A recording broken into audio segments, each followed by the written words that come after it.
নমস্কার বন্ধুরা, অসীমাস কিচেনে আবার একটি নতুন রেসিপিতে আপনাদের সবাইকে স্বাগত জানাই। আজকে বানাবো একেবারে নরম তুলতুলে স্পঞ্জি অরেঞ্জ কেক। বানানো কিন্তু একেবারেই সহজ আর খুব সহজভাবেই বানিয়ে দেখাবো আপনাদেরকে। চলুন তাহলে আজকে রেসিপিটি দেখে নেওয়া যাক। রেসিপিটি ভালো লাগলে কিন্তু অবশ্যই একটা লাইক করে দেবেন, আর যদি ভালো লাগে আমার চ্যানেলটাকে সাবস্ক্রাইব করে নিয়ে আমার পাশে থাকবেন। অরেঞ্জ কেক বানানোর জন্য আমি এখানে নিয়েছি দুটো কমলা লেবু। এখন কমলা লেবুর কিন্তু সিজন, আর এই কমলা লেবু দিয়ে যদি কেক বানানো যায় তার স্বাদ কিন্তু অসম্ভব সুন্দর হয় বন্ধুরা। প্রথমে কমলা লেবুর থেকে একটুখানি খোসা আমি গ্রেটার সাহায্যে গ্রেট করে নিয়েছি।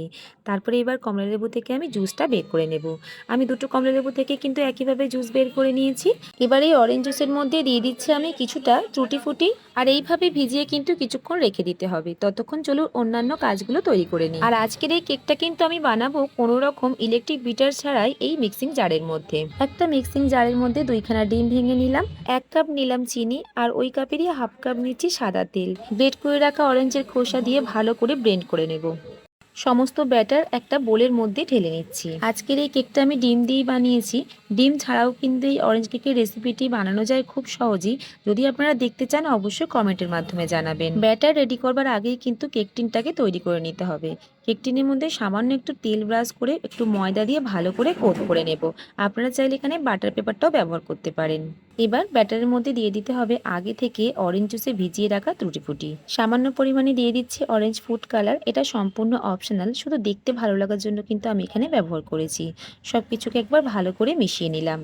এবার শুকনো উপকরণগুলো দেবো। তার জন্য একটা ছাঁকনা নিয়ে নিয়েছি, আর এর মধ্যে নিয়ে নিচ্ছি 1 কাপ পরিমাণে ময়দা। 1 চামচের হাফ চামচের একটু কম দিচ্ছি বেকিং পাউডার, আর 1 চামচের 4 ভাগের 1 ভাগ দিয়ে দিচ্ছি বেকিং সোডা। সবকিছু শুকনো উপকরণকে ভালো করে একবার চেলে নেব। যে কোনো কেক বানানোর সময় অবশ্যই শুকনো উপকরণগুলোকে একটু চেলে নেবেন, তাহলে কেকটা কিন্তু খুবই ভালো হবে। এবার সবকিছু উপকরণ খুব ভালো করে মিশিয়ে নিতে হবে। বন্ধুরা, আমার রেসিপিটি যদি আপনাদের ভালো লাগে অবশ্যই একটা লাইক করে দেবেন, আরও যদি ভালো লাগে আপনাদের বন্ধুদের সাথে এই রেসিপিটি আপনারা শেয়ারও করতে পারেন। ব্যাটার এখানে একেবারেই রেডি হয়ে গেছে। আমি কেক টিনের মধ্যে সমস্ত ব্যাটার ঢেলে নিচ্ছি। আর অবশ্যই কিন্তু আগে থেকে একটা কড়াই গ্যাসের চুলায় বসিয়ে রাখতে হবে। কড়াইটাকে ভালো করে প্রিহিট করে রাখতে হবে। কেক টিনটাকে ভালো করে একবার ট্যাপ করে নিলাম, তাহলে কোনো রকম বাতাস থেকে থাকলে ভেতরে সেটা কিন্তু বেরিয়ে আসবে। কড়াইয়ের মধ্যে স্ট্যান্ড বসিয়ে আমি কেক টিনটাকে এইভাবে বসিয়ে দিলাম, আর ঢেকে একেবারে আমি 45 মিনিট কুক করব লো ফ্লেমে। তবে আমার এই কেকটি বানাতে কিন্তু আরও 10 মিনিট বেশি সময় লেগেছে। এটা সম্পূর্ণ কিন্তু ফ্লেমের উপর ডিপেন্ড করে। অবশ্যই একবার মাঝখানে চেক করে নেবেন।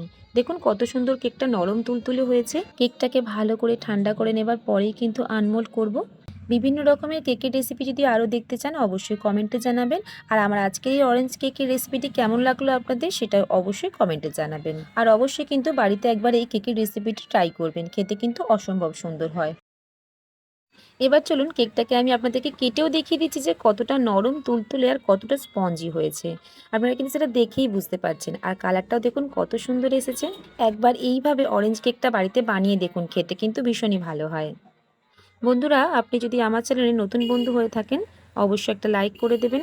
রেসিপিটি যদি আপনাদের ভালো লাগে অবশ্যই আমার চ্যানেলটিকে সাবস্ক্রাইব করে নিয়ে আমার পাশে থাকবেন।